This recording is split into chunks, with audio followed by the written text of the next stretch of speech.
Et dans les nuées, il y a l'eau. Et je vois dans cette ville une génération que le Seigneur est en train de préparer pour le relèvement, pour la restauration. Dieu a toujours un reste dans chaque génération. Et cette génération doit être composée de la droiture, tel qu'il est écrit, que la génération des hommes droits sera bénie. Alléluia. C'est pour dire que les pères que nous sommes, les aînés que nous sommes, nous avons une grande responsabilité de préparer, d'accompagner, de conduire cette génération. Et quitte à la génération qui est censée être préparée et conduite, soit aussi une génération consciente, une génération enseignable, parce que on peut avoir les pierres, mais les 24, il faut savoir les positionner. Il faut savoir laisser les 12 dans le Jourdain et les 12 autres hors du Jourdain comme des monuments pour la génération à venir. Que les pères que nous sommes, nous devons laisser des fils monuments pour la génération à venir. Et je vois cela monter. Je suis docteur, mais Dieu m'aide aussi j'opère dans une grâce prophétique. Amen. Amen. Et c'est pas le fait qu'on opère dans une grâce prophétique qu'on a un deuxième ministère. C'est une erreur. Amen. Alléluia. Disons Amen. Amen. Seigneur, merci pour cette vision sur la ville de Pointe-Noire. Que toute la gloire te revienne au nom de Jésus-Christ. Amen. Amen. Nous lisons rapidement et puis on va s'asseoir. Je vous en prie. Je vous en prie avec tout le respect que je vous dois. Exode, nous sommes toujours dans notre texte. Exode chapitre 2. Nous lisons le verset 5 à 6. Exode chapitre 2. Quelqu'un peut nous aider à haute et intelligible voix pour la lecture? Exode chapitre 2, à partir du verset 5 à 6, nous lisons au nom du Seigneur. La fille de Pharaon descendit au fleuve pour se baigner, et ses compagnes se promenèrent le long du fleuve. Elle aperçut la caisse au milieu des roseaux, et elle envoya sa servante pour la prendre. Elle ouvrit et vit l'enfant. C'était un petit garçon qui pleurait. Elle en eut pitié et elle dit, c'est un enfant des Hébreux. Merci. Que Dieu bénisse sa parole. Nous pouvons nous asseoir. Nous ne cesserons jamais de manifester notre reconnaissance envers notre Seigneur et Sauveur Jésus-Christ. Si aujourd'hui on nous honore, je l'ai toujours dit, on nous acclame, c'est parce que quelqu'un avait versé son sang pour nous. Alléluia. Lorsque quelqu'un reçoit un appel authentique, lorsque nous parlons de l'appel, on ne se limite pas seulement aux 5 ministères, à tous les différents services. Et à chaque fois, lorsque le Seigneur agit au travers de nous, je crois qu'il y a un sentiment d'authenticité qui doit toujours nous accompagner. Amen. Lorsque on nous acclame, et que pendant les acclamations, on parle de nous, on nous témoigne, et qu'on commence à prendre des ailes, ça devient un danger. Alléluia. Pour celui qui a un appel authentique, qui est passé par l'autel, brisé, façonné, pendant ces moments, qu'est-ce qui se passe? Il y a son cœur qui bat, et quand il finit, il repart dans l'intimité, il se prosterne. Il dit, Seigneur, préserve-moi. Alléluia. Parce qu'il y a des valeurs du royaume.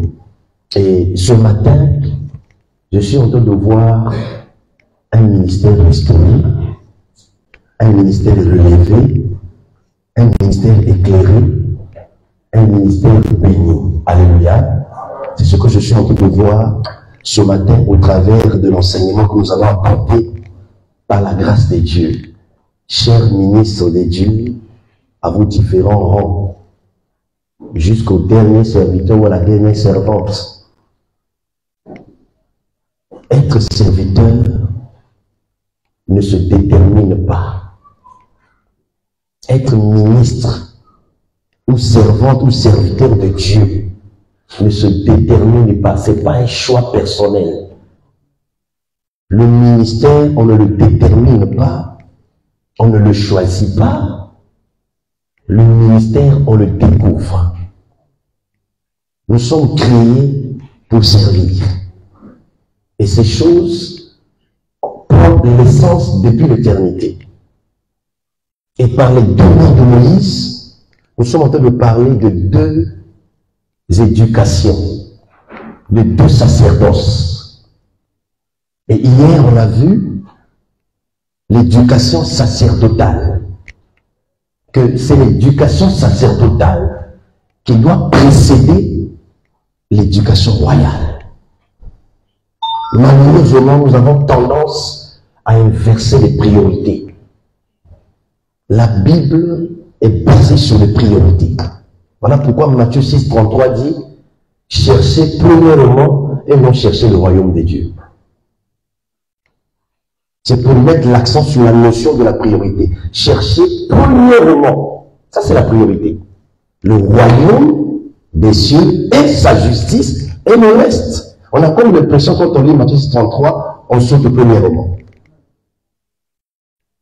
Voilà pourquoi Matthieu nous met en garde que celui qui lit fasse attention. Mais beaucoup aiment l'expression heureux, celui qui lit. Tu ne peux pas être heureux si tu ne fais pas d'abord attention à la lecture. Amen. Alléluia. Amen. Alléluia. Et pourquoi Dieu devait restaurer la sacrificature et la royauté? Parce que, j'avais épinglé cela hier, Adam avait perdu la royauté et la sacrificature. Pourquoi je le dis? Adam est le premier-né de Dieu dans le jardin d'Éden. En tout premier-né en Israël, il naît avec une double portion. La portion royale et la portion de la sacrificature. Et quand Adam pêche, il perd le surnaturel, il perd la spiritualité. Mais il nous reste avec les fonctions charnelles. D'où Adam, malgré son péché, est capable d'enseigner. Là, c'est l'époux de Ève, l'épouse. Donc, il a gardé la fonction de l'époux et la fonction de père, parce qu'il a maintenant des enfants. Mais il a perdu le sacerdoce et la royauté, parce qu'il est premier. Il est question de restaurer ces choses. D'où, quand vous lisez l'Écriture, Dieu fait deux alliances éternelles parmi toutes les alliances. Il commence par Abraham, toujours la sacrificature, qui est liée à l'autel. Donc vous allez constater, Abraham a bâti des autels. Il n'est qu'un sacrificateur qui peut bâtir un autel. Alléluia. Et il fait la deuxième alliance éternelle avec David. Il dit qu'un descendant sera sur ton royaume, sur ton trône éternel. Et cela touche le millénium. Le vrai descendant, c'est le Christ. Alléluia. C'est une alliance éternelle. Parce que vous allez constater que, en réalité, le millénium va se fondre dans l'éternité. Et avant que le millénium puisse se fondre dans l'éternité, nous avons Satan qui sera relâché après les 1000 ans. Pour la dernière bataille, et puis la dernière résurrection de tous les morts, et puis c'est l'éternité qui commence. Alléluia. Donc il est question de restaurer ces deux alliances. D'où la sacrificature doit précéder la royauté. C'est aussi le parcours du ministère. Il y a un moment donné où le ministère rentre dans la saison de la royauté. Mais si tu n'es pas préparé en passant par le temple, tu seras emporté par la gloire de la saison. Pourquoi le fils de la femme de distinction, on dit quand il grandit, si je ne me trompe pas si c'est la femme de distinction, quand il grandit, on a dit que au temps de la moisson, il eut la pensée d'aller visiter les serviteurs dans le champ. Et on donne le bétail au temps de la moisson. Il est devenu fils. Donc pendant qu'il grandissait, le père avait le champ. Il y avait la sémence qui germait. Maintenant, quand il y a eu la saison de la récolte, le fils a eu la pensée d'aller dans le champ. Et quand le fils arrive dans le champ, aussitôt il commence à crier haut la tête. Quand il était à la maison, il n'avait pas les maux de tête. Quand il marchait, il n'avait pas les maux de tête. Mais dès qu'il arrive dans le champ, dans la saison de la moisson, il a tenu sa tête. le message que nous tirons, que si tu n'es pas préparé, quand la saison de gloire va arriver, tu auras la folie de la saison. Voilà pourquoi beaucoup ont manqué les saisons de leur ministère. Le ministère a des saisons. L'œuvre de Dieu, il y a des saisons. Voilà pourquoi quand quelqu'un est dans sa saison, accompagnons la personne. Amen. Parce que celui qui est dans sa saison avant nous est toute une expérience pour nous. Amen. Toute une école pour nous.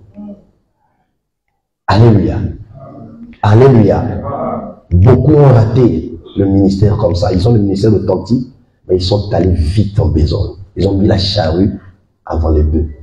Et quand la saison est arrivée, l'argent, les véhicules, les vestes, les voyages, on perd l'authenticité du message. On perd la consécration. On perd l'intimité. Mais on oublie que ce que nous reconnaissons aujourd'hui était le fruit de nos consécrations. Un serviteur a perçu la dîme de 10 millions pendant 2 ans. Chaque mois, 10 millions, mon doyen. Aujourd'hui, l'église n'est pas bâtie, il est locataire. Je dis bien 10 millions pendant 2 ans. Faites le calcul. Dans le ministère, il y a des corbeaux que Dieu envoie qui viennent te nourrir le matin et le soir. Mais il faut savoir gérer. Un enfant ne peut pas gérer. C'est un fils. Donc il faut rester enseignable. Et la sacrificature est liée à un animal. C'est l'agneau. D'où l'agneau doit précéder le lion. Et quand Jésus vint, quand il fait la lecture, il nous laisse ce modèle. Il s'arrête sur une année de grâce. Ésaïe 61, 1 à la fin. Le verset 2 parle d'un autre jour de vengeance. L'agneau ne connaît pas la vengeance. C'est le lion qui se venge. Parce que le lion, c'est le roi. Mais Jésus s'arrête pour une année de grâce qui incarne le temps de la dispensation. C'est ça la brèche qui s'ouvre entre la 70e semaine de Daniel, la 69e semaine de Daniel et la 70e. La brèche, c'est une année de grâce. Donc, quand une année de grâce prend fin, l'enlèvement, le chrono des 70 semaines reprend. D'où il fallait l'agneau de 1 an.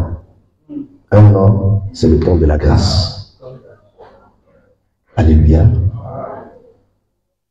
Or, l'agneau est destiné à l'autel. L'agneau est destiné à la boucherie, à l'abattoir. Qu'il y a un temps où Dieu nous amène à l'autel pour nous façonner, parce que la destination, c'est le droit. Et quand tu es façonné, brisé, transformé, équipé, quand on parle d'équipement, directement on voit l'onction, on voit la puissance. Il faut être équipé au-delà du charisme par le caractère. Le charisme et le caractère doivent marcher ensemble pour apporter l'équilibre dans le ministère. Samson, c'est un serviteur puissant, charismatique, sans caractère. Le charisme, c'est le don, une capacité surnaturelle que Dieu nous donne pour accomplir une tâche quelconque pour l'édification de l'Église et le perfection. Si c'est le ministère. Mais si ce n'est pas le ministère, ça édifie, mais ça ne perfectionne pas. Et le don ne dirige pas l'Église. C'est le ministère qui est le ministère de la direction, le ministère d'autorité dans l'Église. Alléluia. Alléluia. Mais au-delà du charisme, il y a le fruit. C'est ça qu'on appelle le caractère. Dans Galates 5, 22, on parle de 9. Il y a un seul fruit de l'esprit, mais il y a 9. C'est comme l'orange. Quand on prend l'orange, vous coupez l'orange, il y a des compartiments à l'intérieur. Et le fruit du caractère, dans d'autres versions, on parle de la foi, d'autres parlent de la fidélité. Parce qu'il y a plusieurs types de foi. Il y a la foi salvatrice. Il y a la foi comme don pour opérer le miracle. Il y a la foi comme caractère, comme fruit. Donc, Christ, quand il vient sur terre, il n'a pas cherché le feu, il n'a pas cherché le temps, mais il a cherché le feu. Et il n'a pas trouvé ce feu en Israël. Alléluia. Et il pose la même question. Quand le Fils de l'homme reviendra, trouvera-t-il l'enfant sur la terre, sur le fruit? Quand vous lisez Matthieu, les serviteurs ont présenté le charisme. N'avons-nous pas prophétisé en ton nom le temps de prophétie? N'avons-nous pas chassé les démons en ton nom le temps de pouvoir? Le pouvoir, c'est un don. Ce qu'on te donne, c'est un don. Je vous ai donné le pouvoir. N'avons-nous pas fait beaucoup de miracles en ton nom le temps d'opérer des miracles? Ils ont présenté les charismes. Jésus n'a pas vu le fruit en eux. Donc il dit, je ne vous ai jamais connu, vous qui commettez l'iniquité. Donc ils ont confessé le nom de Jésus, mais ils vivaient dans l'iniquité. En Timothée 2,19 dit, quiconque prononce le nom du Seigneur, qu'il s'éloigne de l'iniquité. Donc l'iniquité, c'est tout un mystère qui opère à minuit. Parce que c'est à minuit qu'il y a débordement de l'iniquité. C'est ce que Dieu avait dit à Abraham, que lorsque l'iniquité des Amoréens va atteindre le comble, je ferai sortir le peuple. Donc quand Israël quitte l'Égypte, on réalise que l'iniquité atteint son comble. Donc quand l'iniquité, le mal va atteindre son comble, l'enlèvement va arriver. Alléluia. D'où, chers ministres de Dieu, ne blaguons pas avec le ministère. Aujourd'hui, l'Église n'est pas respectée à cause de nous-mêmes. Nous nous appelons ministres, nous sommes forts du haut de la chair, nous sommes forts, nous sommes charismatiques, mais dans la société, nous sommes les plus peureux, les plus faibles. Alors en Israël, c'est le roi qui vient se prosterner devant le prophète. Aujourd'hui, c'est nous qui partons nous prosterner devant les rois. Nous avons laissé les esclaves sur les chevaux. Et nous sommes à pied. Quand je dis nous sommes à pied, je ne parle pas des voitures. Je parle de la position d'autorité, de dignité, de respect, de considération, de crainte. Alléluia. Alléluia. Donc il est question que Dieu puisse restaurer la sacrificature et la royauté. Et Moïse était destiné à ces choses. Chaque ministre de Dieu, chaque servant de Dieu est destiné à devenir ce que Dieu a déjà prévu pour lui. Mais tu dois passer par les deux mers. La première mer, on a dit celle qui donne l'éducation sacerdotale. La deuxième mer, c'est la fille de Pharaon. Donc Moïse est appelé à être un sacrificateur. Je m'arrête là parce que Moïse, on l'a vu présenter Dieu, le docteur l'a dit, on disait prophète. Mais par rapport à l'enseignement, Moïse est appelé à être roi. L'église aujourd'hui, c'est l'assemblée de bien-aimés. Nous sommes à la montagne de Sion. Que le Seigneur nous fasse bien ce matin à prendre conscience de notre identité ministérielle. Ça va nous aider. La prise de conscience, c'est ça le vrai réveil. Alléluia. L'idée va suivre la cour de son père, on avait parlé de ça hier pour gagner du temps. Et quand l'idée suit la cour de son père, il perd la royauté de la sacrificature au profit de ses frères. Tout péché conduit à la perte. On ne gagne jamais dans le péché.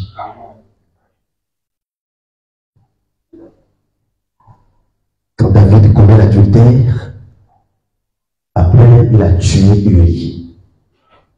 Uri était le soldat dans la cour royale de David depuis longtemps. Il n'avait jamais eu l'intention de le tuer.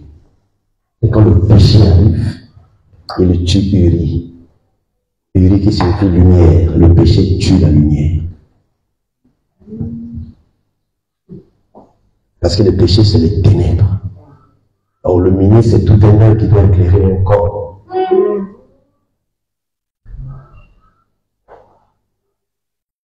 Que Dieu nous fasse grâce. S'il y a des gens qui sont tombés, la seule option, c'est de les élever. Alléluia. Parce que tu as un potentiel qui doit bénir un peuple. Et ne tuons pas nos frères, ne tuons pas nos sœurs. On doit savoir manier l'épée. Voilà pourquoi tu dois marcher avec le Père, pour que le Père t'enseigne. Parce que le Père ne peut pas te donner l'épée si tu ne te donnes pas d'abord le bois.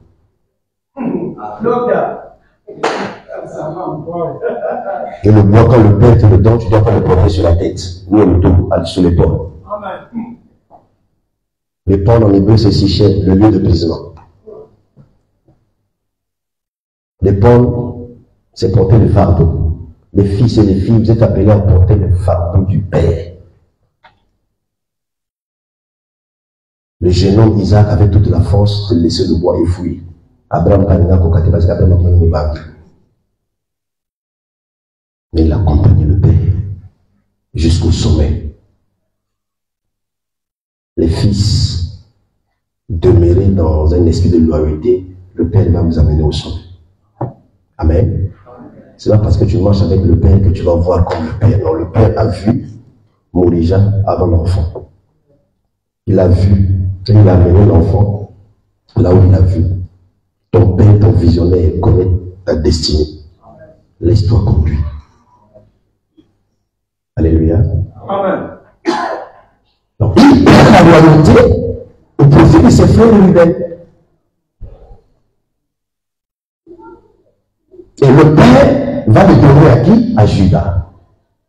Mais comme Moïse, c'est tellement exceptionnel, le garant d'une alliance, il est appelé à être roi sacrificateur.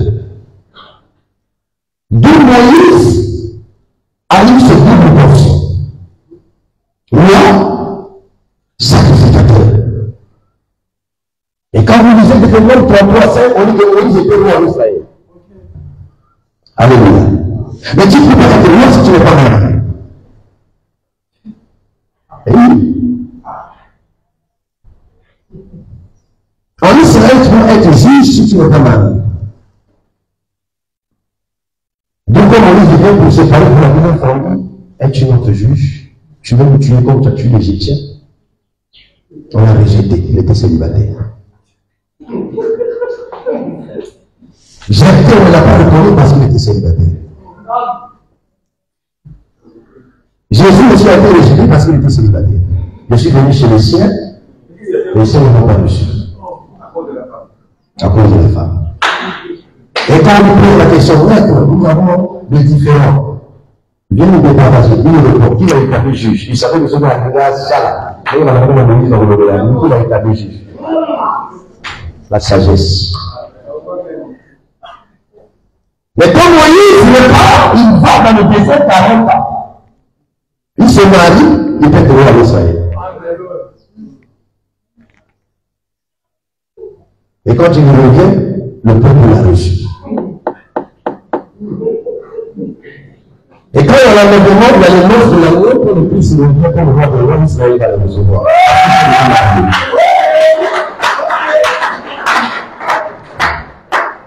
Donc si tu ne te maries pas, tu ne vas pas aussi. Amen. Je ne parle pas du mariage de la mairie de Dieu. Vous le célibataire, parlez-vous. Est-ce qu'on peut acclamer le Seigneur?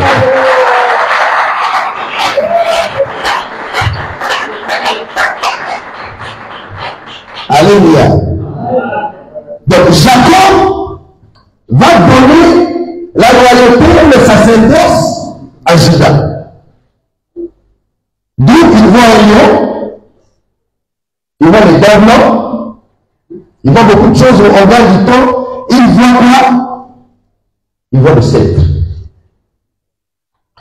Quand il voit le sceptre, il voit encore le bateau souverain entre les pieds. Donc le sceptre, c'est la royauté. Le bateau souverain, c'est la sacrificature, le sacerdoce. Les pieds, c'est l'enseignement.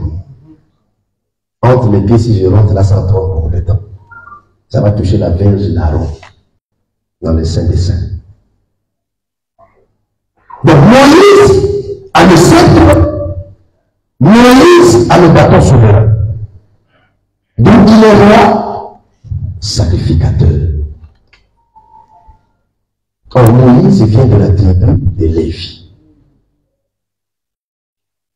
Tout ce que nous verrons sur terre n'est que le résultat de ce que Dieu a arrêté dans l'éternité. Parce que Moïse, c'est un homme des eaux. Donc il ne peut pas mettre Issachar, il doit être dans la tribu de Lévi en 3e position. C'est pour dire que pendant les 3 jours, Lévi était dans les eaux. Parce que c'est le 3e jour que Lévi est sorti. Amen. Ils sont le 3e jour. Or, Proverbe me dit, 18-14, que les eaux profondes, c'est la parole. Donc Moïse était dans les eaux. On était dans les eaux, dans la parole. C'est tout à fait normal que Moïse puisse écrire de Genèse à Deutéronome. Parce qu'il était dans les eaux. Le ministère, ça ne se force pas, ça ne se fabrique pas. Quand les apôtres arrivaient dans un environnement, on leur posait la question, « Oh mon frère, est-ce qu'on peut encore s'appeler aujourd'hui « Oh mon frère » sans se fâcher? Non, je suis bishop. Ne m'appelle pas « Oh mon frère ». Non. Alléluia. Alléluia. Et les apôtres ouvraient seulement la bouche et s'exprimaient parce qu'ils s'étaient appelés à ça. Ça ne se fabrique pas. Prêcher la parole ne se fabrique pas. Amen. C'est le fruit de l'éternité. L'œuvre qui est dans le ciel, c'est ça qui est dans le ciel du Père. Et il doit sortir le 3e jour. Quand il sort, on lui donne le nom, le sec. Et oui, c'est un nom. Le sec, c'est ça le sacerdoce de Moïse. Voilà pourquoi la première action de Moïse, il tue l'Égyptien, il le met dans les sables. C'est le sacerdoce. Pourquoi Hébreu dit, le sacerdoce lévitique était les ordonnances charnelles. C'était le sacerdoce de l'amour. C'est ça le sec. Dans le sec, il n'y a pas la vie. Comme Moïse n'a pas donné la vie. Pourquoi? Il a privé le sang en Israël. Or le sang, c'est la vie. Le ministère, c'est transmettre la vie. S'il ne communique pas la vie, ce n'est pas le ministère de Christ. Le ministère, ce n'est pas l'extravagance. Ce n'est pas aujourd'hui où les gens paient, même les ministères deviennent tous des coachs. Aujourd'hui, il y a plus de prédicateurs motivateurs. On motive l'âme, on motive le cerveau, mais l'esprit est pauvre. Ne tombons pas dans la distraction dans ce temps-là. Disons Amen. Donc Moïse est roi sacrificateur. Pourquoi? Parce que Ruben a perdu la royauté, Ruben a perdu le sacerdoce. Donc quand Moïse reçoit l'éducation sacerdotale, donc l'agneau sur l'autel qui est façonné, qui est brisé, maintenant Moïse doit rentrer dans la peau du lion. Pourquoi tu dois t'asseoir sur le trône? Mais pour que tu puisses t'asseoir sur le trône, tu dois monter 6 marches. Les 6 marches, tu dois traverser les 12 têtes de lion. 6 à droite, 6 à gauche. Et quand tu arrives à la 7e marche, c'est là où il y a le trône. Et tant que tu n'arrives pas à la 7e marche, on ne peut pas voir ta face dans le peuple. On verra ton dos. Beaucoup aujourd'hui veulent se montrer plus souvent leur face, la visibilité. Je pèse mes mots pour que les enfants puissent comprendre simplement ce que je veux dire. Je ne veux pas aller trop loin dans certaines choses. Il y a le dos, pas la face. Donc il y a le ministère qui commence par le dos et se termine par la face. Mais beaucoup veulent d'abord la face. On ne donne pas une conférence ou une compétition. C'est un fardeau, c'est une vision. Amen. L'organisation n'est que la visibilité de ce qui est caché. Alléluia. Voilà pourquoi, lorsque Dieu t'appelle à organiser les choses, si c'est Dieu, Dieu va disposer les moyens. Alléluia. La vision du tabernacle était dans les mains du peuple. Le peuple a quitté l'Égypte avec les offrandes pour dresser le tabernacle. Si Dieu t'appelle à un ministère authentique, l'offrande est dans les mains du peuple qu'il va t'envoyer. Et quand le moment viendra, il t'amènera au sommet. Il te révèle la vision. En réalité, le problème, ce n'est pas l'argent. Le problème de Dieu, ce n'est pas l'argent. Le problème de Dieu, c'est de reproduire le modèle. Parce qu'on peut avoir les moyens, ne pas reproduire le modèle. Il y a des ministères sans argent et argent sans ministère. Le ministère sans argent, l'argent viendra. Mais argent sans ministère, le ministère ne viendra jamais. Parce que l'argent n'appelle pas le ministère, mais c'est le ministère qui appelle l'argent. Quand Jésus a dit à Pierre, prends la moisson, va capturer les poissons, c'est ça le ministère qui dit, il donne l'heure des poissons. Le ministre de Dieu a de l'autorité pour nommer et pour donner l'ordre. Et ce matin, je donne l'ordre que les créations viennent à Hélas pour apporter les blanchiments au nom de Jésus-Christ. C'est les affaires. Après cette conférence, les poissons vont venir. Avec des tâches. Et s'ils ne pèsent pas n'importe quel poisson, c'est les premiers. L'assemblée des premiers. Alléluia. Donc Moïse, qui était censé devenir un grand roi, doit recevoir l'éducation royale. D'où lorsque nous lisons exemple, quand la fille de Pharaon, qui typifie l'éducation royale, parce qu'elle est princesse, elle n'est pas dans le plan en ce moment. Alléluia. La deuxième mère. Elle envoie sa servante d'aller prendre la caisse de Job. Quand on amène la caisse, la servante se limite n'a jamais vu ça aujourd'hui. Lorsqu'on vous confie les tâches par le Père, respecter les limites et les coups sur les tâches que le Père va confier. Il n'y avait pas un problème. Parce que quand on confie la tâche, il y a les champs d'action. Les champs d'action lesquels tu peux tu as la politique du Père, tu as l'action du Père, tu as la loi du Père qui te sécurise. Si tu sors hors du champ d'action, tu ne peux plus faire la politique du Père. Amen. Donc quand elle l'amène, c'est elle-même qui ouvre. Quand elle ouvre, elle va découvrir que le petit garçon c'est un hébreu. Comment as-tu su que le petit garçon c'est un hébreu? La servante qui allait prendre les gens n'a pas identifié ce qui allait périr. Le père peut envoyer à l'époque que je l'ai amené de l'identification des hébreux.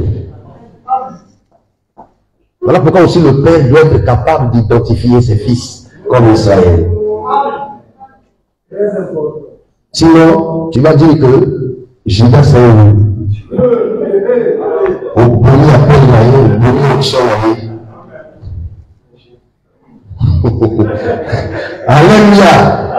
Et quand le père a vu, le père a déclaré les choses, n'ajoutez pas autre chose. Jacob, oui, Israël, on n'avait jamais vu les sauterelles parmi ses enfants. Et sont tout le monde qui a dit nous étions comme des sauterelles à leurs yeux. Alléluia. Comment elle a su que c'est l'enfant bien élevé? Elle a vu un signe. Elle a vu un signe. Quand Dieu te destine à un père, le père a l'air de voir le signe authentique qui démontre que tu es celui que son Dieu a envoyé pour qu'il puisse t'adopter. Voilà pourquoi je donne des conseils aux pères que nous sommes. Qu'est-ce qui se passe? Il est pianiste, il a désobéi, il a aussi une soeur dans son soleil, il va dans une église, il vient sur le docteur social, je le reçois.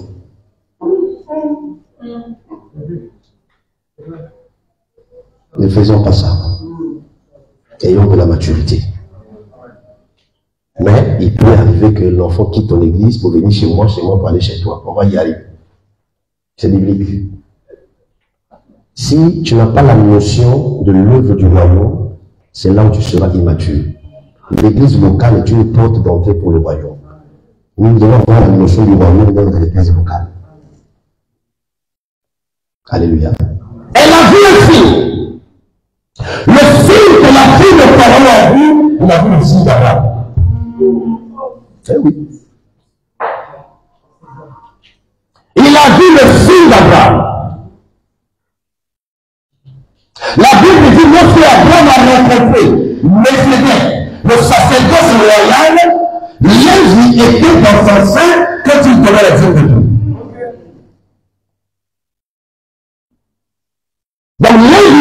un signe dans le sein d'Abraham. Quand tu sors du sein du Père, tu sors avec le signe de l'alliance du Père.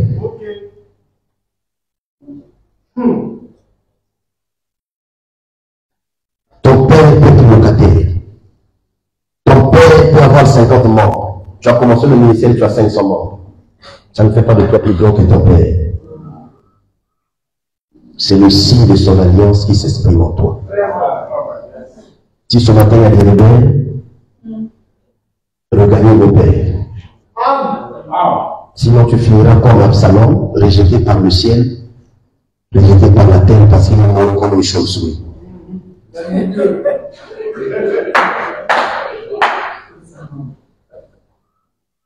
Alléluia.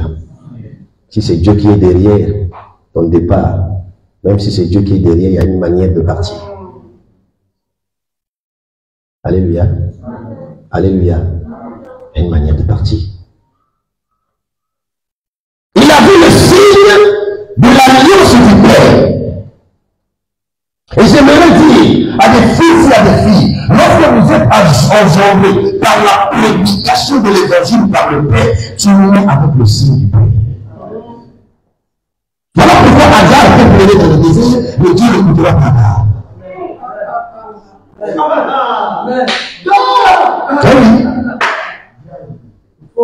Oui.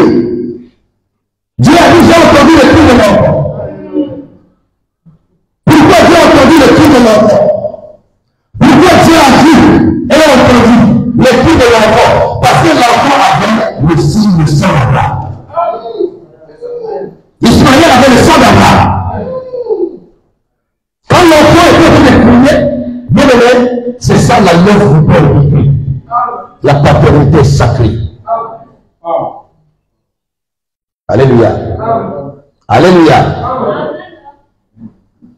Ismaël avait le sang d'Abraham. Je peux arriver au Canada, je peux arriver au Gabon, je ne sais pas où, je vois un fils en train de prêcher. À la fin, je dis, tu n'es pas par hasard le fils du docteur Cli? Il dit exactement. Le Cli n'est pas là-bas, mais il est là-bas. Amen. Parce qu'il disait que dire à Géasi, mon esprit n'était pas absent.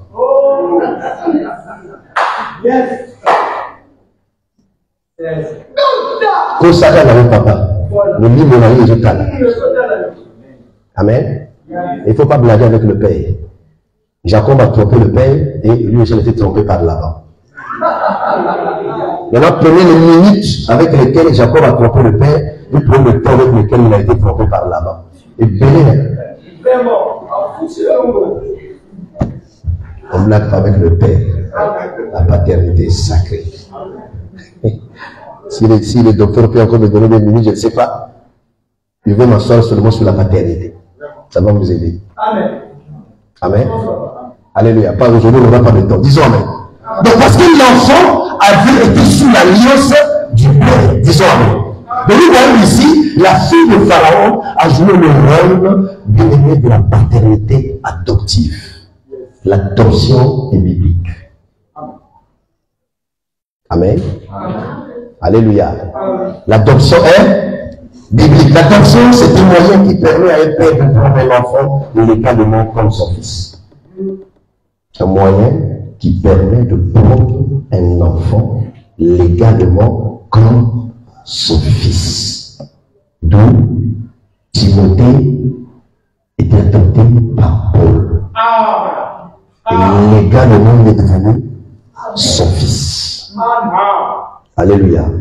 Ce qui signifie qu'il y a des gens, des serviteurs que Dieu a destinés qui commencent quelque part et qui vont terminer chez notre Père.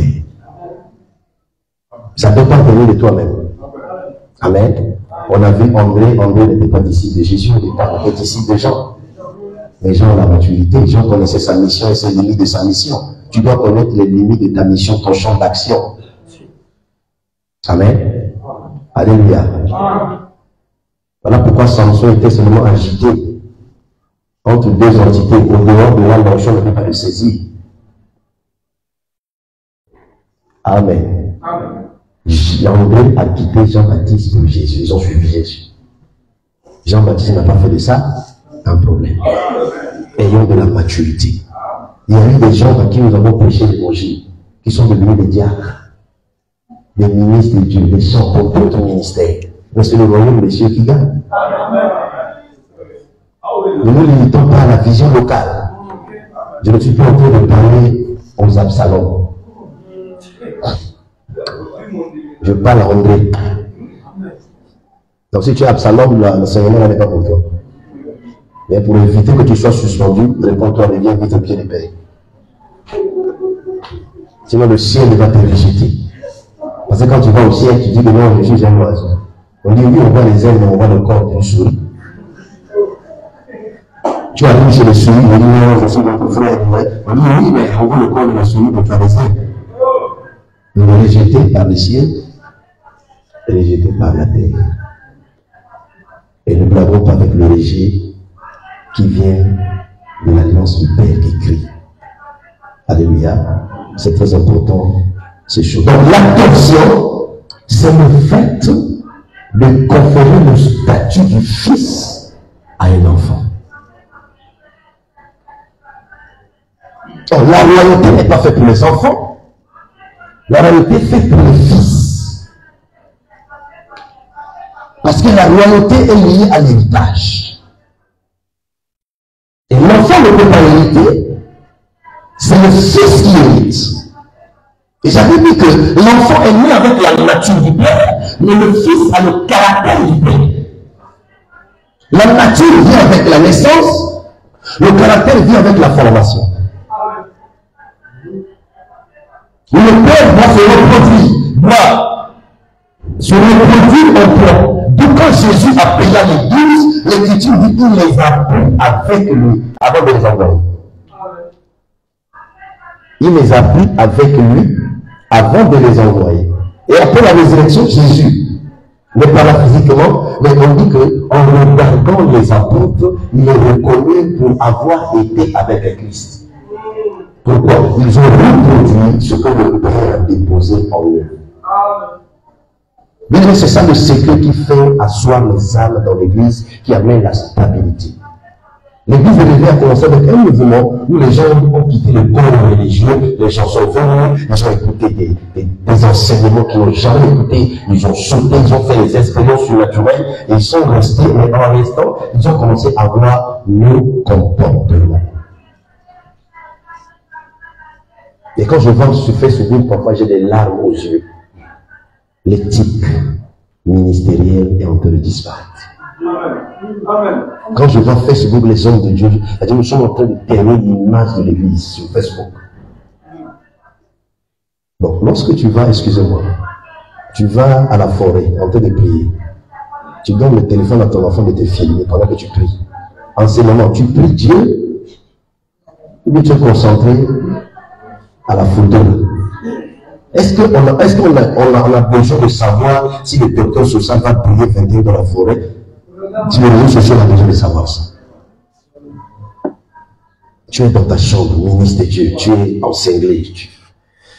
Nous avons perdu l'éthique. Nous avons perdu l'éthique. Si ça concerne quelqu'un, ressaisissons-nous. Tout m'est permis, tu ne m'es pas utile. Je ne me laisserai pas servir par quoi que ce soit. Mais nous sommes des rois. On a l'onction royale. On a le sang royal. Ça t'impose une certaine conduite que tu ne veux pas. Alléluia. Alléluia. Ça t'impose une certaine conduite que tu ne veux pas. Si vous voyez un prêtre religieux venir faire une vidéo pour parler, c'est qu'il y a un pasteur des assemblées qui l'attaque. Ça, vous ne le verrez pas. Ça, vous ne le verrez pas. Alléluia. Mais le vêtement aujourd'hui, c'est la conduite aussi. Avant les toges, les cannes, les couards, c'est pas ce que Dieu attend de nous, ça. Et ce n'est qu'en Afrique que moi je vois ces choses souvent là. Esprit qui chef coutumier, tout le temps, il avait toujours délivré la vérité. Et il n'y a qu'en Afrique, il y a des titres extra-bibliques. Des titres extra-bibliques en Afrique. Il faut qu'on va battre ça. Il y a des titres bibliques, il y a des critères. Quand tu as un titre, il y a l'onction qui se cache dans ce titre. Amen. Alléluia. Tout le monde peut prêcher, mais tout le monde ne peut pas rassembler. Tu peux être un pasteur, tu as un ministère, mais tu dois travailler dans la communauté de ton père. L'église de Matthieu existe? Je ne sais pas, je vous pose la question. Lui qui a laissé une église? Donc quand un docteur commence à bâtir les églises, on dit tu deviens apôtre.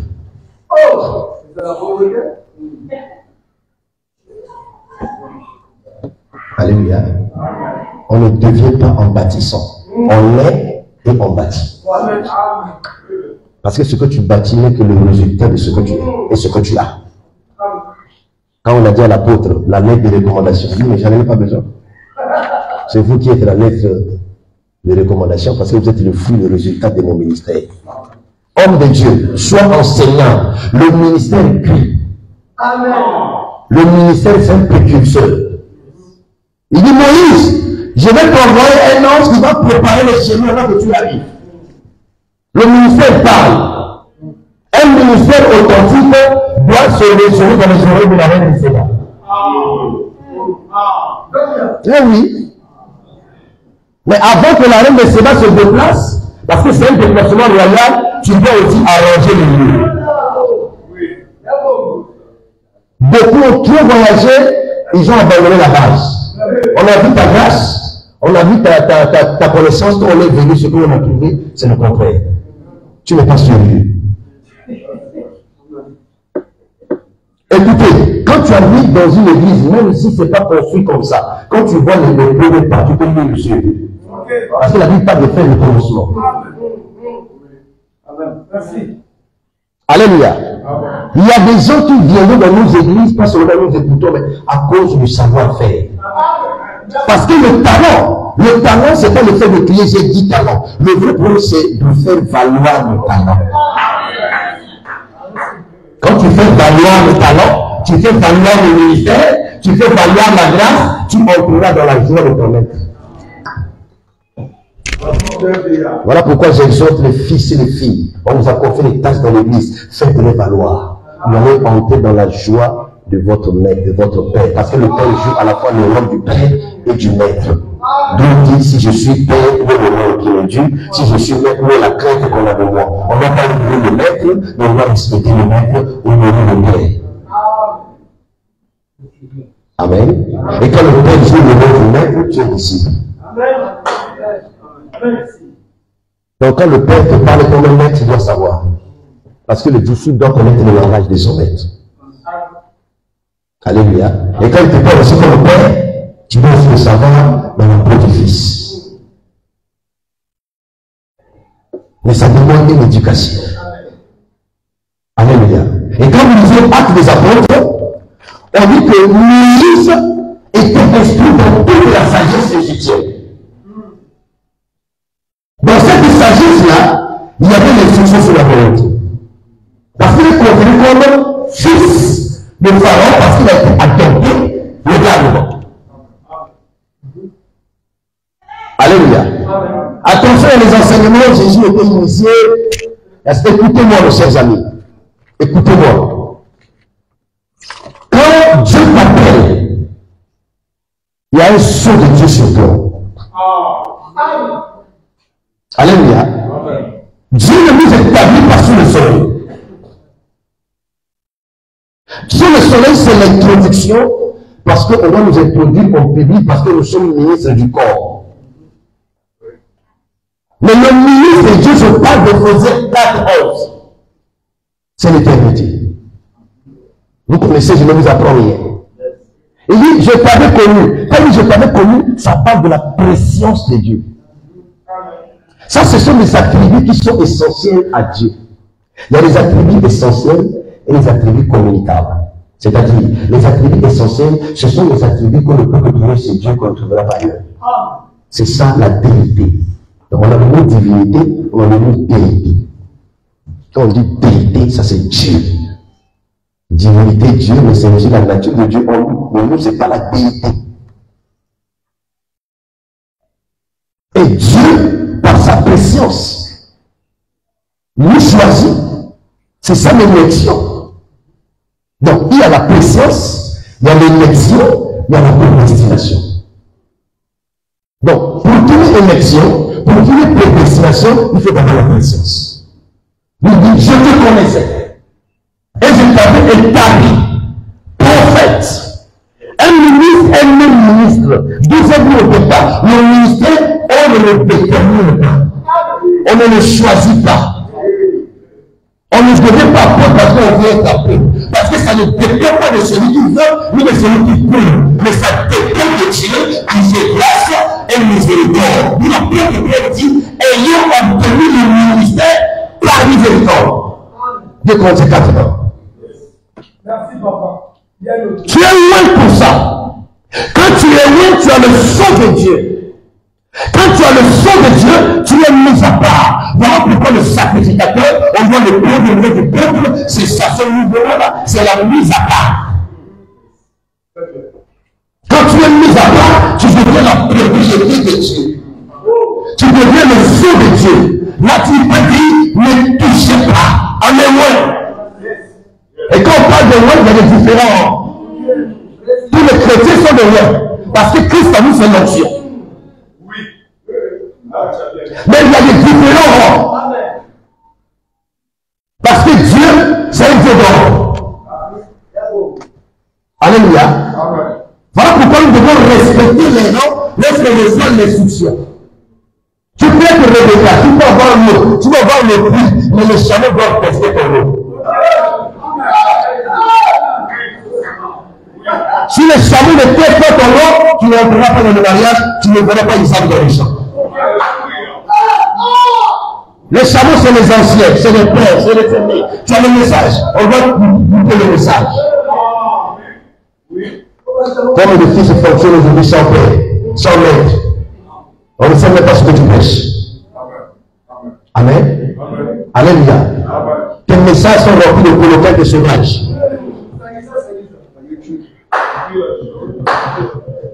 Voilà pourquoi il faut l'éducation. Alléluia. Il a été écrit pendant près de 40 ans. Quand vous lisez Actes, on dit comme Moïse, il dit 40 ans. Oui, je dis presque, on l'a pris il y a 3 mois. Amen. Donc 39 ans et 9 mois. Mais on arrive à 40. On dit comme Moïse a mis 40 ans, il a eu le désir d'aller visiter ses frères. Mais il y a un âge dans le ministère où Dieu va déposer un désir dans ton cœur. Sois enseignable. Le désir, là, Dieu va le déposer lorsque Dieu voit la fin de la formation qu'il a prévue pour toi. Et la fin de la formation royale, elle dit 40 ans. Parce que 40 ans plus le royaume. Alléluia. Disons Amen.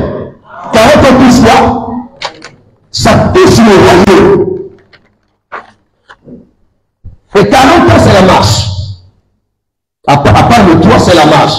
Quand vous voyez le nombre, Israël a marché pendant 40 ans. Disons, le peuple a marché quoi? Dans le désert. Or, cette marche-là, c'est pour tester, c'est pour découvrir le peuple. Il arrive que dans le ministère, Dieu permettra une marche, il va provoquer une nouvelle marche pour découvrir.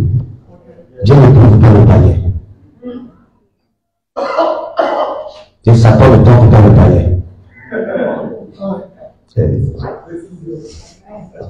La tentation, c'est le fait d'inciter quelqu'un au mal. Le panier est déjà dans le mal. On ne peut pas l'inciter. Parce qu'il est sous le contrôle du Dieu de ce siècle présent.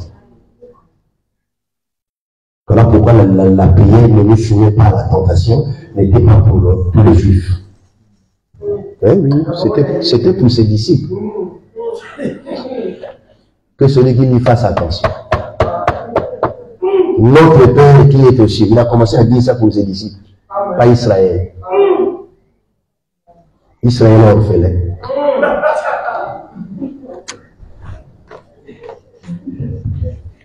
Alléluia. Papa après. Parce qu'elle ne veut pas dire mon père, elle veut dire mon oncle. Le docteur qui dit souvent le docteur, c'est les détails. Amen. Parce que le docteur, c'est le roseau aromatique. Quand le prophète donne ce qui est beau, le docteur vient donner les détails, il allonge la révélation. Il doit gonfler les eaux pour que l'ange puisse atteindre le mot Ararat. Et notre frère a cette grâce. Acclamons pour notre frère.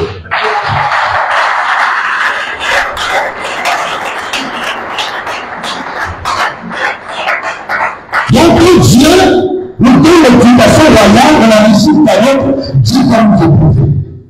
Parce que tu ne peux pas t'asseoir sur le trône si tu n'es pas éprouvé. Et Dieu a approuvé le peuple pour plusieurs raisons. Pour deux raisons. La première raison, c'est pour occasionner la mort de tous les adultes. Et oui. Donc s'il y a un adulte ici ce matin, on est plus favorable. C'est ceux qui me suivent. Première raison pour éprouver le peuple dans 40 ans de mars qui concerne le royaume, c'est pour occasionner la mort de tous les adultes. Tous les adultes, c'est la chair. La chair doit mourir. Parce que le premier ennemi du chrétien, c'est pas Satan. Malheureusement, l'Église éveille. Excusez-moi, mais les enseignements sur le combat spirituel, c'est compliqué. Nous brûlons les gens. Nous sommes devenus des brûleurs. Pendant qu'il y a des sapeurs-pompiers qui éteignent le feu, nous on va mettre le feu. Maître, voudrais-tu que nous commandions le feu? Qui le dit? Vous ne savez pas de quel esprit vous êtes animé.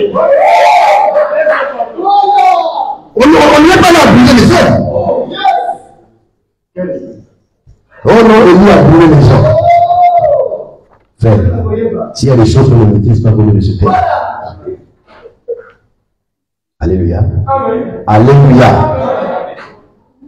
Les adultes vont nous, c'est-à-dire la chair.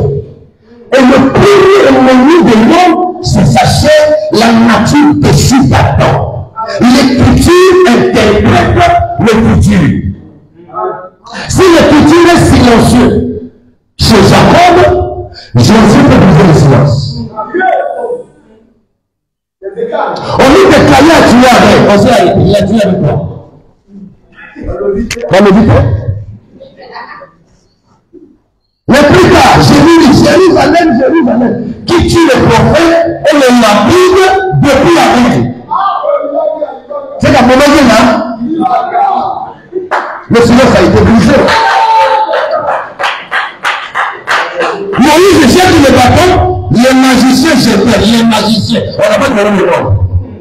Quand tu entends l'air au Kazamadara qui 20-30, Paul vient briser le silence.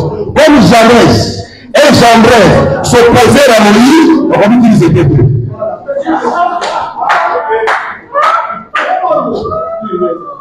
Pour vous, le prier, c'est seulement 60. Mais Dieu, c'est le prier. Donc, respectons l'écriture. Alléluia. Respectons l'écriture. Si je dis que le premier ennemi de l'homme, c'est sa chair, je suis dans les Écritures. Lorsque Israël quitte l'Égypte, la première nation qui est venue s'opposer à Israël, c'est Amalek. Amalek, c'est la chair. Voilà pourquoi tu ne comprends pas, tu as l'onction, tu jeûnes beaucoup, tu pries, tu as des ailes, mais tu es impudique. Tu es impudique. Pourquoi? Le vieil homme n'est pas encore crucifié. Et regardez les prédications sur les réseaux sociaux. On ne diffuse plus les âmes. Quand je vais organiser, que je vais préparer un thème, c'est pour venir prêcher contre qui? Parce que j'ai écouté ça, c'est ce qui se passe. Donc c'est la flèche de Saül contre David. Mais quand tu es David, esquivez cela. Saül peut lancer les flèches, il reste loin. Saül peut te lancer des flèches, il reste loin. Vous savez, quand on lit, on doit faire attention.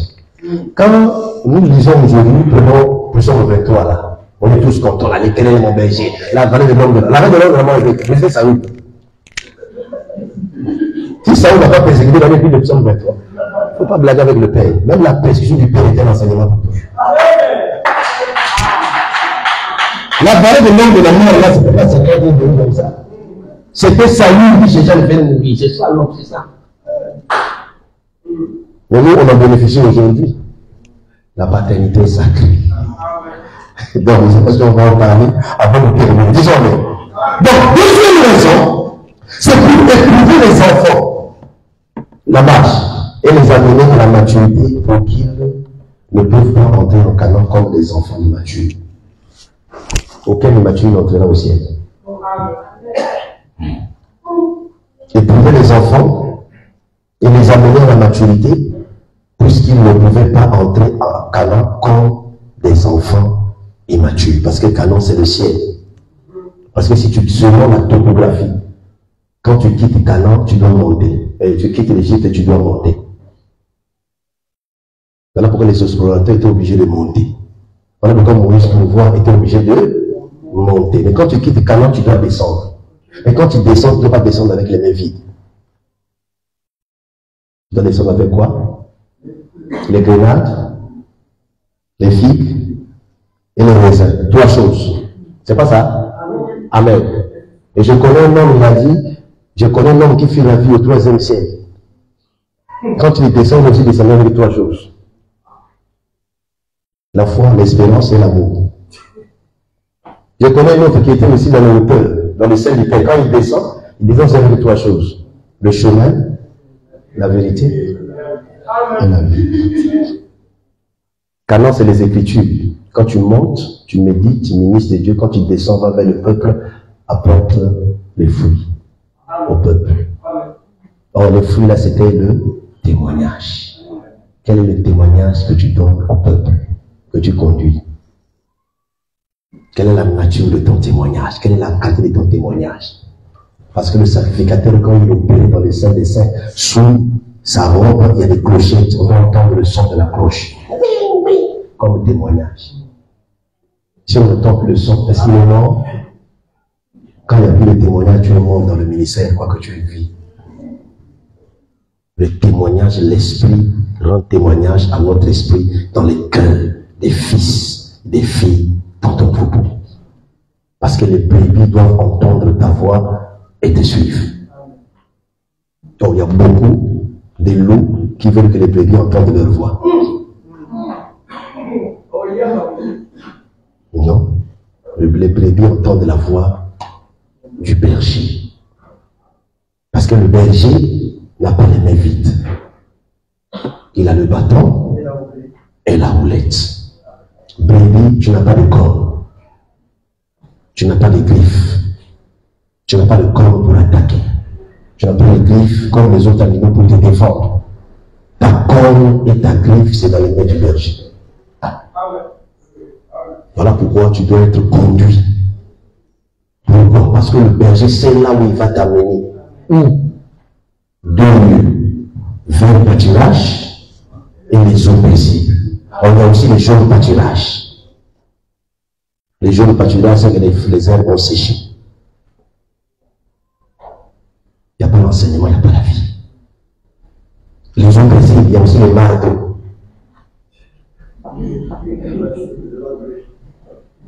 Vous faites la loi. Ne soyez pas étrangers dans les sacerdoces, dans la royauté, comme Nadab et Abihu. Sinon vous serez disqualifiés. Disons Amen. Donc quand Dieu nous donne l'enseignement pour accéder à la royauté, Dieu fait ce travail-là en nous pour extraire les activités charnelles. Donc que tous les adultes meurent.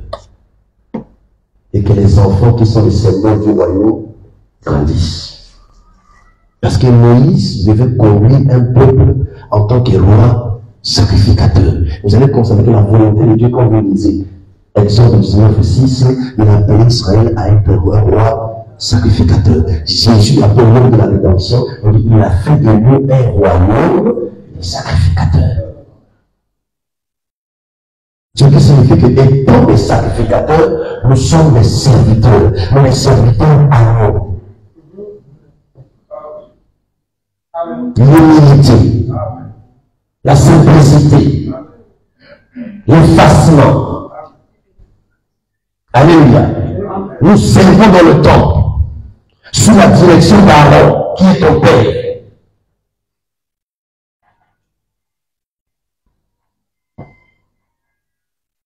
C'est très important ces choses, chers ministres de Dieu. Le 40, c'est la royauté. Voilà pourquoi vous avez constaté que David est arrivé au trône à 30 ans. Il a régné 40 ans. Et qu'est-ce qu'il a fait? David a préparé pendant les 40 années les ustensiles, les matériaux pour construire le temple. Dieu lui dit que tes mains ont versé le sang malgré ton intention. David, c'est Jésus qui a versé le sang pour que le temple soit construit, le temple que nous sommes. Disons Amen. Salomon aussi a régné pendant 40 ans. Salomon touche le millénaire. Parce que pendant le règne de Salomon, il n'y a eu aucune guerre. C'était un règne pacifique. Donc voilà pourquoi le sens de son nom, Salomon. Pourquoi Salomon n'a pas connu de guerre? Parce que Salomon est appelé à bâtir. Or, pour bâtir, il faut un matériel de construction. Ce matériel, c'est la sagesse. Parce que la sagesse bâtit. Mais tu ne peux pas bâtir en temps de guerre. Parce que la paix, c'est un facteur capital dans la société. Et je déclare ce matin que la saison de shalom puisse visiter ton ministère afin que tu aies la possibilité de bâtir ce que Dieu a mis en toi. J'ai parlé des ministères, quoique je suis pas un homme qui a été relevé ce soir. Disons Amen. Il a bâti. L'œuvre de Dieu est caractérisée par le verbe bâtir. L'œuvre du royaume est caractérisée par le verbe bâtir. Mais il faut des hommes et des femmes qui sont capables de faire pour la gloire de Dieu. Et pour que le temple de Salomon soit bâti, il a fallu 80 000 personnes comme des tailleurs de pierre sur la montagne. Le chiffre 80, nous avons le chiffre 8. C'est le chiffre du nouveau commencement. Pourquoi? Parce que la circoncision, c'est le 8e jour qui établit un nouveau commencement pour le début de la marche chrétienne pour le royaume. Pourquoi c'est le nouveau commencement? Le nouveau monde a commencé avec 8 personnes, après le déluge.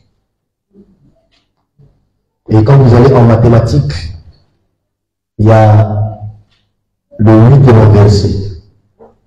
Moins l'infini à plus l'infini. Plus l'infini, c'est l'éternité, le 8.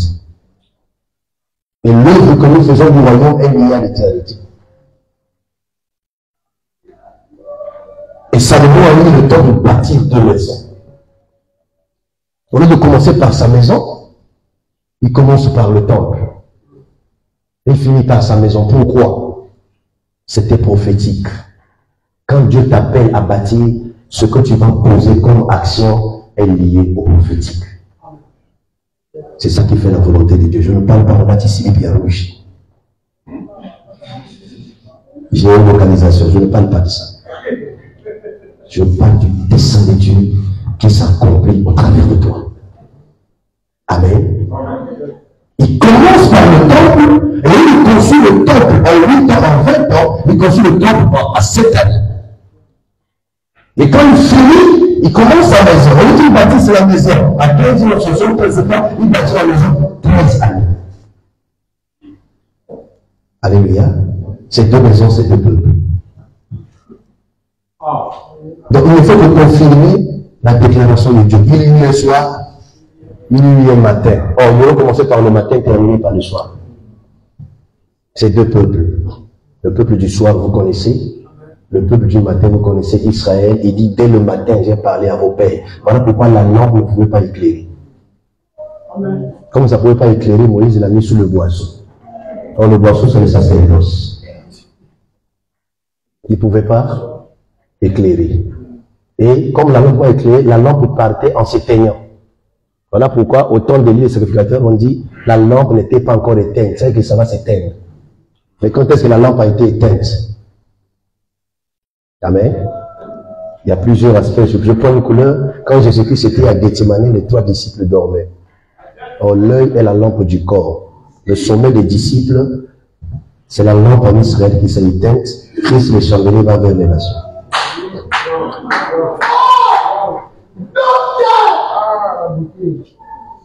Amen.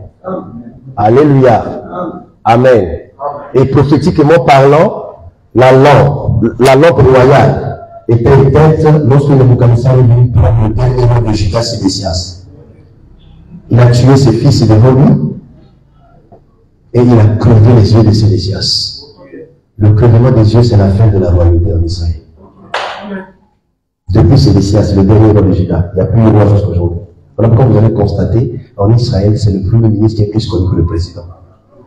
Mais peut-être le président. Amen. Parce que Israël doit être restauré. Pour que Israël soit restauré, il faut trois choses. Il faut le temple, la terre, la royauté. En ce moment, Israël peut dire shalom. En ce moment, ils ont la terre, que de se battre encore, le temple est en cours, la Bible est réelle, ça va arriver. Et la royauté, c'est quand Christ fera son retour. Amen. Quand les yeux crevés de Séas, c'est la fin de la royauté. Et Jésus est avec nous, le royaume. Et c'est à nous de faire attention pour recevoir l'éducation royale et faire sa volonté. Donc le temple qu'il a bâti en 7 ans, c'est ça l'église, parce que l'église est caractérisée par le 7. D'où on a pris l'exemple de 7 églises. Ça ne veut pas dire qu'il y a 7 églises, c'est un chiffre prophétique. Amen. Vous allez constater que dans les 7 églises, à la fin, il y a une conclusion à celui qui vaincra. Donc, on a réservé des choses aux vainqueurs. La verge quoi? d'Aaron et la manne cachée. Or, au temps de David, ces deux choses n'existaient pas dans l'arche.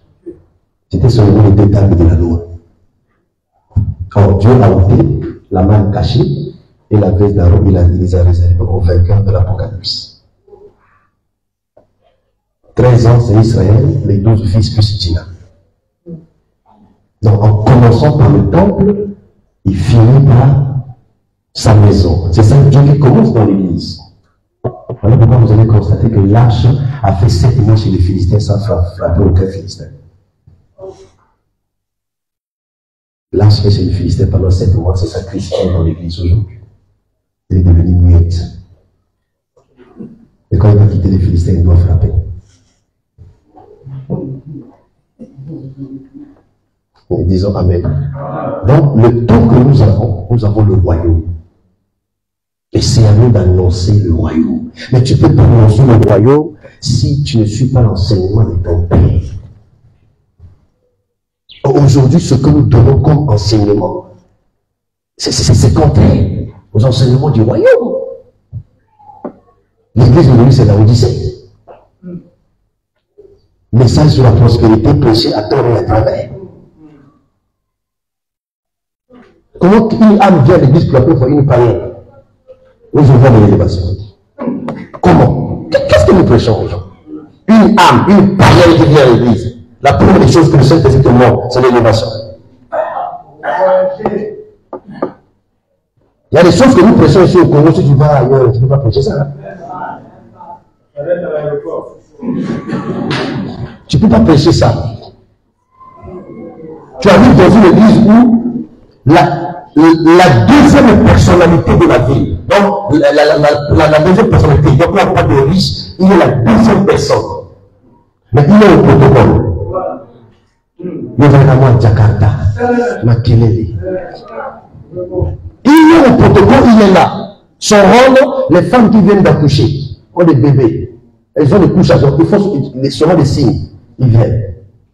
Il prend la couche, il va jeter. Deuxième personnalité. Nous avons son cabissou. Alléluia. Donc ça signifie que l'œuvre de Dieu est caractérisée par le verbe bâtir. Nous bâtissons pour la cause du royaume. Et je dis que je bâtirai mon église. Et l'église dont il passe, ce n'est pas l'église locale. C'est l'église corps. Où quand tu fais l'expérience de la nouvelle naissance, de la conversion, tu fais l'expérience du baptême du Saint-Esprit, on te place comme membre du corps du Christ. Dans l'église locale, on peut trouver souvent les magiciens. Mais dans l'église corps, on ne trouvera pas. Parce que Jésus ne peut pas baptiser Simon le magicien. Ah oui. C'est veut dire que nous, les hommes de Dieu, on peut se tromper, on te baptise dans l'eau, mais on te remet le remet. Vous n'allez pas.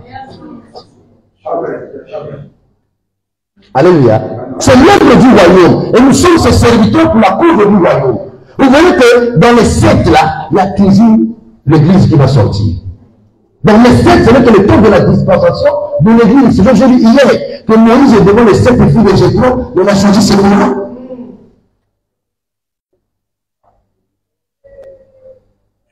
Si nous ne sommes pas ainsi pour la cause du royaume, mes chers amis, il nous serait difficile de prêcher le message du royaume.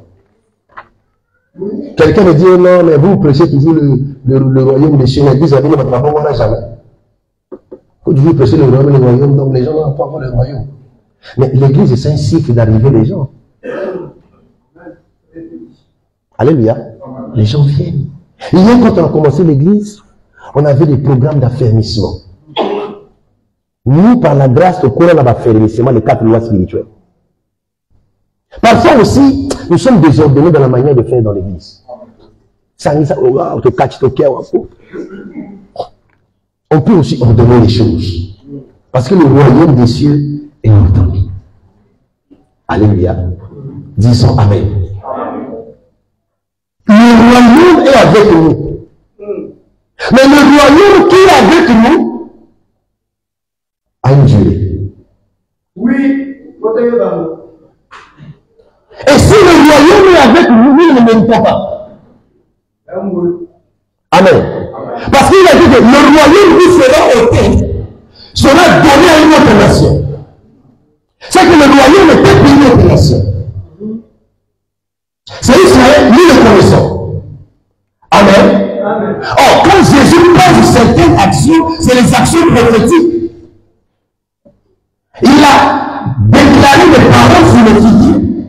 Vous connaissez l'histoire, mais après les disciples il dit, si vous aviez de la foi, vous direz à cette montagne, ôte-toi de là, va te jeter dans la mer.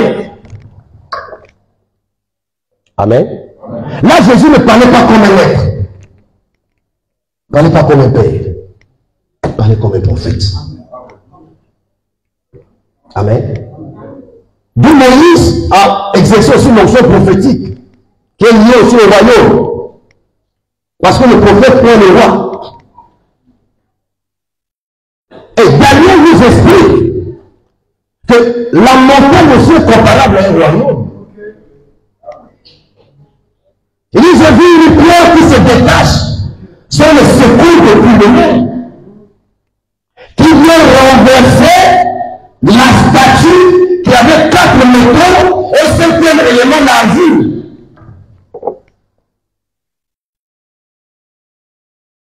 La statue, la preuve de la statue qui est donnée, c'est ça le Dieu de l'Indonésie.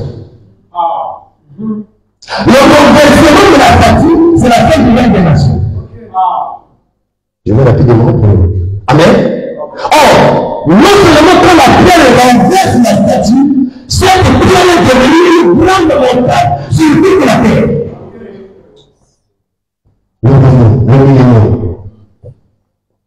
Mais avant ça, le royaume est en nous. Le royaume est dans le chrétien. Le royaume était venu vers, le royaume était au milieu, le royaume était proche, mais Israël a rejeté le royaume. D'où Jésus va dire, vous avez la capacité par la foi de déplacer la montagne, de jeter la montagne pas dans la forêt, pas dans la vallée, pas dans la ville, mais dans les mers. Vous connaissez. L'Apocalypse parle des mers, c'est les peuples. Donc aujourd'hui, nous sommes cette mer qui a reçu la montagne, le Christ, le royaume. Parce que le voyage de Dieu, il était au-dessus, il était parmi, il va donner sa course. Donc on dit un seul Dieu au-dessus de tous, parmi tous, et en tous, il n'y a pas 3 dieux. Problème de dispensation. Un seul Dieu au-dessus de tous, c'est ça le Père, puis au-dessus, le Père c'est la source.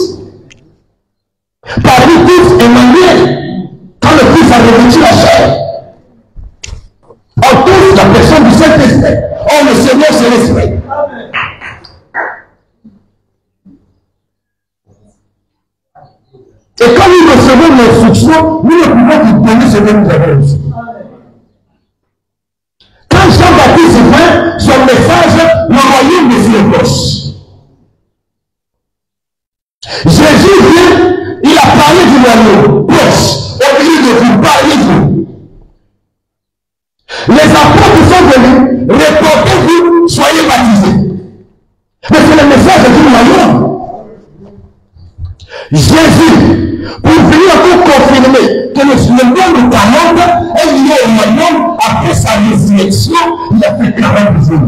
L'Écriture me dit, il a parlé des choses qui concernaient le royaume. Le premier message de Jésus-Christ, c'était le royaume des cieux. Son dernier message, c'était le royaume des cieux. Et il n'a pas donné ça à tout le monde. Il a donné ça à ses disciples. Cher ministre de Dieu, mais les disciples que Dieu t'a disposés, que Dieu t'a donné, amène-les au sommet. Amène-les en tant que père. Avant une prophétique, amène-les au nom des oliviers. Alléluia. Parce qu'au nom des oliviers, c'est là où on va monter. Mais avant la montée, il y a la marche. Voilà pourquoi Lazare doit marcher de Jérusalem jusqu'à Bethanie. Et Bethanie, c'est au nom des oliviers. Là où il y en a. On Lazare, quand il est ressuscité, il doit marcher toute la nuit. Quand vous calculez les distances, si Lazare marche à pied 15 stades, il arrive à Bethanie, c'est long. En long, c'est le temps de la résurrection. Pour dire que nous sommes en train de marcher, et est enlevé. Et quand les amènent à la montagne, le nom du royaume, il n'était pas, je reviendrai. Vous savez, en Israël, il y a des Juifs qui ont acheté des terres, ça fait des années proches du mont des Oliviers. Qui croient au retour du Messie, au retour du roi des rois pour Israël. Ils ont acheté des terres. Ils disent que nous voulons vivre son arrivée en live. Ce que nous prêchons est réel. L'évangéliste Pakaïla, j'avais prêché à la conférence chez le docteur Guy Lutelelo un jeudi, et le soir, je devais aller me faire opérer. J'ai prêché le matin, je vois que j'étais avec lui à la sortie, on a causé, il a prié pour moi, on est parti. Je me suis opéré sur 2 parties de mon corps. Là, au fond, là, et puis là. Quand j'arrive dans la salle, c'est un officier qui devait m'opérer, on voulait m'enlever l'alliance.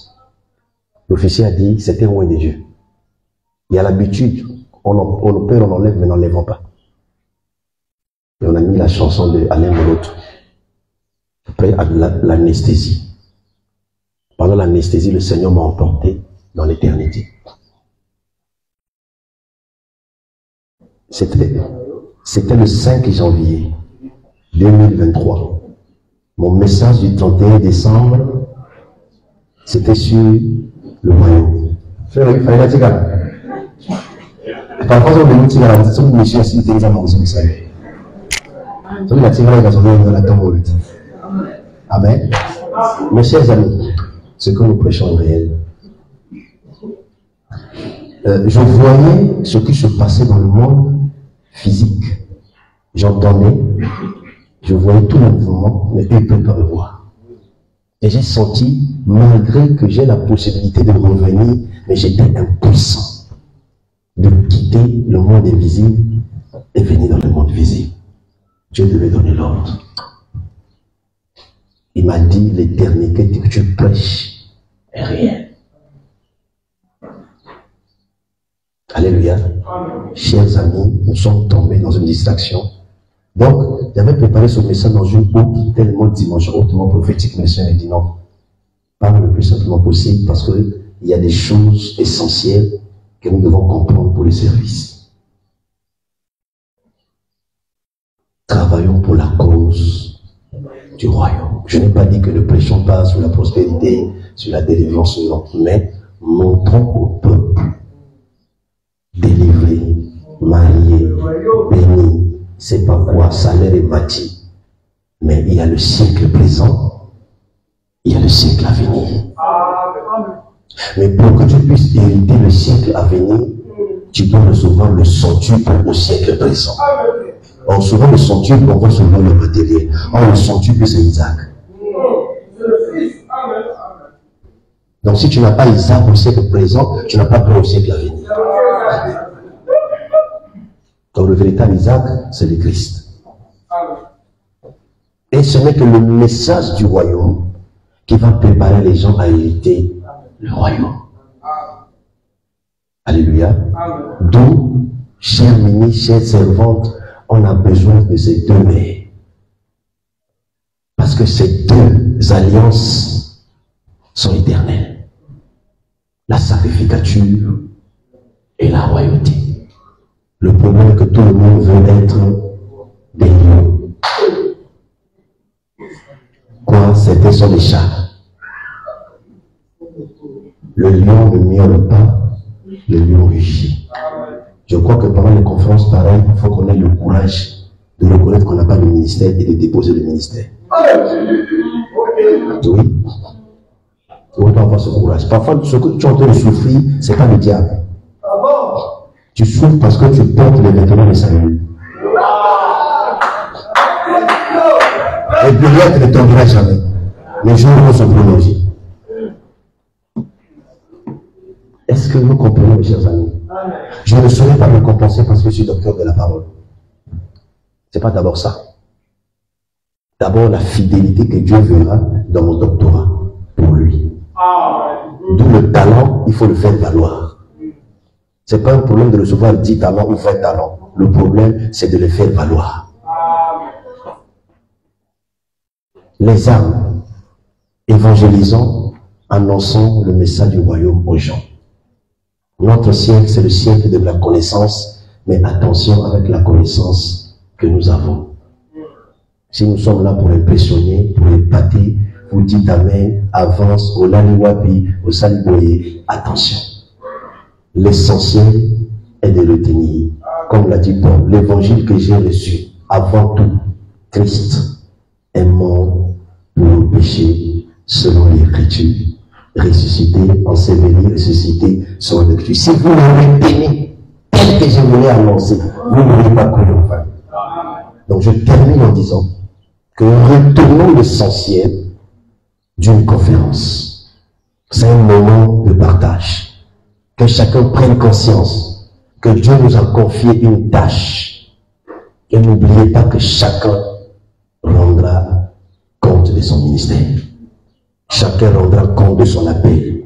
Chacun rendra compte de la gestion de son ministère. On ne peut pas oublier cela. Et Dieu nous a mis en garde qu'il n'est pas parmi nous beaucoup d'enseignants. On dit nous serons sévèrement jugés, nous les prédicateurs, les premiers, nous serons sévèrement jugés. On doit faire attention, chers amis, que le Saint-Esprit nous aide à reprendre conscience et à travailler pour la cause du royaume. Que la passion de Christ revienne dans nos cœurs pour le salut des âmes.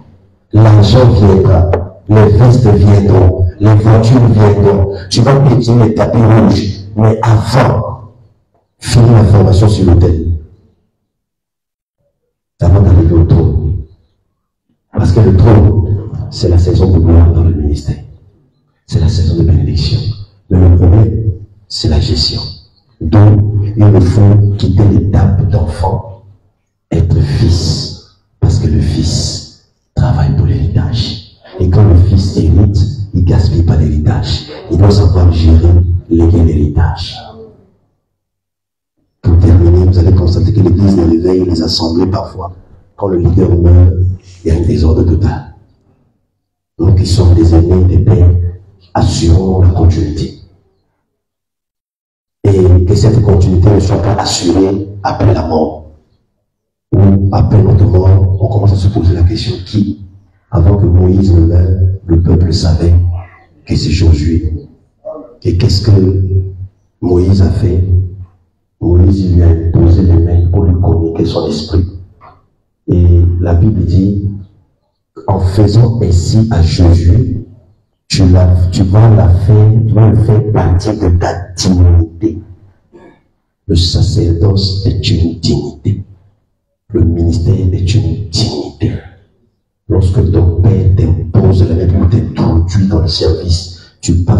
à sa dignité, ont beaucoup enfoui, ont manqué cette dignité. Je ne sais pas s'il y a un fils dans la salle qui ne fait pas partie des races, je ne sais pas, où tu es venu d'une autre église, mais tu as quitté ton père. Et tu sens que ce que tu fais, ça ne marche comme tu forces. Je te conseille de regagner ton père. Pour participer à la dignité. Pas seulement à cause de la dignité, mais parce que le Saint-Esprit t'a convaincu à repartir. Et Dieu dit à Moïse, ainsi le peuple l'écoutera. Quand tu marches avec l'alliance du Père, la dignité du Père, quand tu commences le peuple va t'écouter. Le peuple ne t'écoutera pas parce que tu parles bien, mais il t'écoutera parce que le Père t'a fait partir à sa dignité. Et quand le Père te fait partir à sa dignité, il n'est plus là, reste loyal. Accomplis la vision du Père qui n'est autre que de faire entrer le peuple à Canaan. Et quand tu arrives à Canaan, sois un Josué avec un cœur de la sacrificature, un cœur de paix pour distribuer les terres à tout un chacun sans injustice. Que Dieu vous bénisse.